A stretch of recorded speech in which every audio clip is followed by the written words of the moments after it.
एक जंगल में एक टूनी नाम की चिड़िया रहती थी। टूनी जंगल में बेसन के लड्डू का व्यापार चलाती थी। टूनी चिड़िया मेहनत कर कर लड्डू बेचा करती थी और अपनी जिंदगी में खुश रहती थी। टूनी चिड़िया जंगल में जाकर सभी पक्षियों को बेसन के लड्डू बेचती थी। टूनी के लड्डू पूरे जंगल में फेमस थे।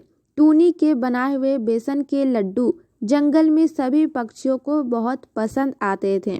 इस वजह से टूनी को बहुत ज़्यादा फायदा होता था और कुछ समय बाद ही टूनी अपनी खुद की एक मिठाई दुकान खोल लेती है। सभी पक्षी वहीं आकर टूनी से बेसन के लड्डू खरीदने लगे। जंगल में सभी कोई ये जानते थे कि टूनी एक बहुत ईमानदार चिड़िया है। टूनी की अच्छाई पूरी जंगल में फैली हुई थी। टूनी बहुत अच्छी चिड़िया थी।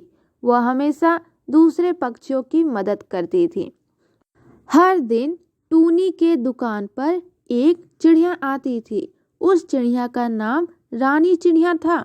वो रोज टूनी चिड़िया के दुकान के पास आती थी और टूनी चिड़िया उसे फ्री में लड्डू रोज दे दिया करती थी। क्योंकि वो चिड़िया का कोई नहीं था, वो चिड़िया अनाथ थी। इस वजह से टूनी चिड़िया उसे फ्री में लड्डू दे दिया करती थी। आंटी, आप बहुत अच्छी हैं। आप मुझे रोज फ्री में लड्डू खाने के लिए देती हैं, नहीं तो मैं तो भूखी रह जाती। मुझे कोई कुछ भी खाने को नहीं देता है। कोई बात नहीं बेटा, तुम्हें जब भूख लगेगी तब तुम मेरे पास लड्डू खाने आ जाना। उसी जंगल में एक कालू कौवा रहता था। जंगल के सभी पक्षी उसे कालू कहकर बुलाते थे। कालू कौवा टूनी को बिल्कुल भी पसंद नहीं करता था। टूनी की तरक्की से कालू को बहुत जलन होती थी, इसलिए उसने एक रात टूनी की दुकान में आग लगा देता है, जिससे टूनी की दुकान पूरी तरह से जल जाती है। ये देखकर टूनी बहुत ज़्यादा रोने लगती है। मैंने अपने इस दुकान को खड़ा करने के लिए अपनी पूरी जिंदगी लगा दी और किसी ने बड़े आसानी से मेरा पूरा दुकान जला दिया। मेरी तो किसी के साथ कोई दुश्मनी भी नहीं थी, तो मेरे साथ ऐसा क्यों हुआ? अब तो मेरे पास इतने पैसे भी नहीं है कि मैं इस दुकान को दोबारा खोल सकूं। मेरी तो किस्मत ही फूटी निकली। टूनी जंगल में अब बेसन के लड्डू नहीं बेचती है और कोई भी पक्षी टूनी से अब लड्डू खरीदने नहीं आता है। ये देखकर काला कौवा बहुत ज़्यादा खुश होता है, क्योंकि काला कौवा यही चाहता था। वाह, मुझे बहुत अच्छा लग रहा है। आज मैं कितना खुश हूँ, मैं बता नहीं सकता। उस टूनी ने तो अपने बेसन के लड्डू का जादू पूरे जंगल में फैला रखा था। अब कौन जाएगा उस टूनी के पास लड्डू खरीदने? उसके पास तो इतने पैसे ही नहीं है कि वो दोबारा लड्डू बेच सके। वहीं दूसरी तरफ टूनी की तबीयत खराब रहती है।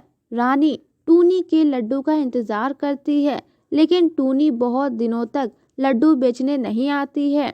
रानी को अब टूनी की चिंता होने लगती है, इसलिए रानी टूनी से मिलने के लिए टूनी के घर आ जाती है, जहां रानी देखती है कि टूनी की तबीयत बहुत ज़्यादा खराब है।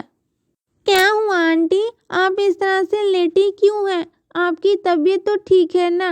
और आप इतने दिनों तक लड्डू की दुकान क्यों नहीं लगा रही हैं?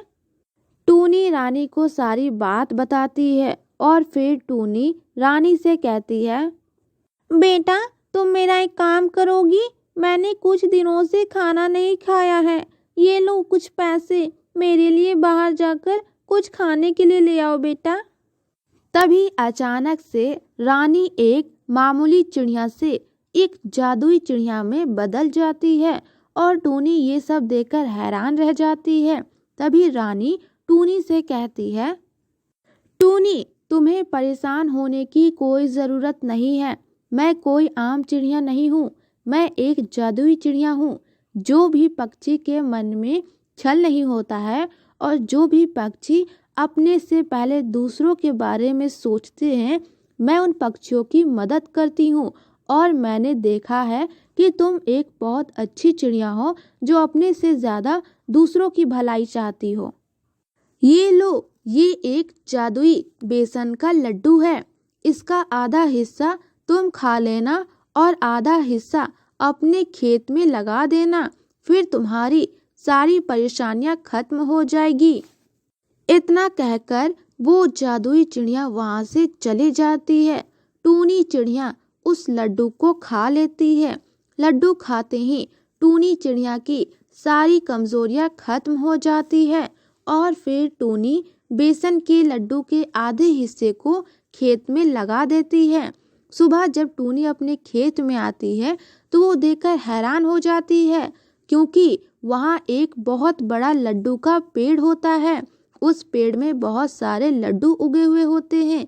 टूनी ये देखकर बहुत खुश हो जाती है, अपने लड्डू के दुकान को लगा लेती है और कालू कौवा ये सब देखता रह जाता है और टूनी अपनी जिंदगी में खुशी खुशी रहने लगती है।